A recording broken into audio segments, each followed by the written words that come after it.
په دې فیسبوک د هغې خلکو تقریرونه بالکل مه اورئ چې د شریعت خلاف دی سر یې انګریزۍ پرېښی دی ټوپی په سر نشته ګیره نشته او کشته نو وهلې ده او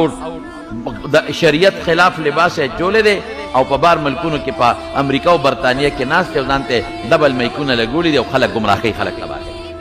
چې په شریعت برابر دی دا غوری ګورې تباه به مو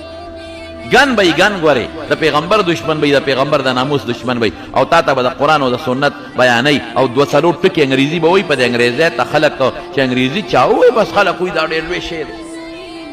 د اردو څلور پنځه کتابې به یې کتلي په دې خو د انسان نه عالم نه جوړېږي زمونږ طالبان خو 8 کاله مدرسه کې علم وکړي نو بیا ورته مونږ پټکې په سر کو عالم ورته وایو خو چې دی 10 کاله په مدرسه کې بیا ښودنه وکړي د ده نه بیا عالم جوړېږي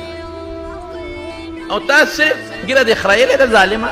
او یا دې مشین کړې ده او ناستې او په دین اعتراضونه کوي او د قرآن او سنت ځان ته د اردو تفسیر مخې ته یې ښودلې اردو دې کتلې ده او څلور پنځه ټکي د انګریزۍ وې ټوله دنیا درنه متاثره ده د خپلو علماو بیانونه اورئ